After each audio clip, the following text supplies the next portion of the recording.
महाराष्ट्रामध्ये 20 लाख घरकुल मंजूर झाले आहेत आणि त्या घरकुलच्या योजनेचा लाभ घेण्यासाठी आपल्याला कोणकोणती कागदपत्रे आवश्यक आहेत आणि त्याच्या कोणकोणत्या अटी आहेत ते आपण आजच्या व्हिडिओमध्ये बघणार आहोत. तर व्हिडिओला संपूर्ण बघा आणि अशाच नवीन नवीन योजनेसाठी आपल्या चॅनलला नक्की सबस्क्राईब करा.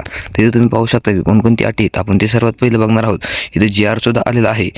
तर इथं आपण आवश्यक कागदपत्रे कोणकोणती लागणार आहेत ते बघणार आहोत. इथं पहिले सगळ्यात सुरुवातीला बघू शकता 7/12 उतारा, मालमत्ता नोंदपत्र, ग्रामपंचायतीमधील मालमत्ता नोंद वहीतील उतारा अथवा ग्रामपंचायतमधील मालमत्ता नोंद वहीतील उतारा अथवा ग्रामपंचायत प्रमाणपत्र, सक्षम प्राधिकाऱ्याने दिलेले जातीचा प्रमाणपत्र, आधार कार्ड, स्वेच्छेने दिलेले आधार कार्डाची प्रत, रेशन कार्ड, निवडणूक ओळखपत्र, विद्युत बिल आणि तुमची पासबुकची झेरॉक्स बँकेच्या. तर इथं तुम्हाला सगळ्यात पहिल्यांदा 7/12चा उतारा पाहिजे, मालमत्ता नोंदपत्र पाहिजे, तिथं आधार कार्डची झेरॉक्स पाहिजे, निवडणूक ओळखपत्र पाहिजे, आपली लाईट बिल एक पाहिजे, रेशन कार्डची झेरॉक्स पाहिजे आणि बँकेची पासबुकची झेरॉक्स पाहिजे. तर एवढे कागदपत्र तुम्हाला आवश्यक आहेत ह्या योजनेचे लाभ घेण्यासाठी. तर एवढे हे तुम्ही बघू शकता आणि हे मी माझ्या टेलिग्राम चॅनलवर सुद्धा अपलोड केलं आहे. तर तुम्ही टेलिग्राम चॅनलला जाऊन सुद्धा कागदपत्र हे बघू शकता नीटनेटकं.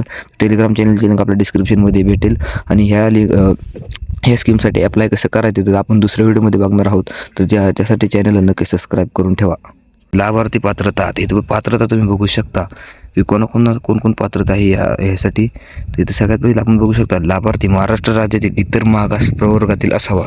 तर इतर मागासवर्गीय प्रवर्गातील असावा. लाभार्थ्याने महाराष्ट्र राज्यातील वास्तव्य किमान 15 वर्षे असावे. किमान 15 वर्षे तरी महाराष्ट्र राज्यात तो लाभार्थी राहिलेला असावा.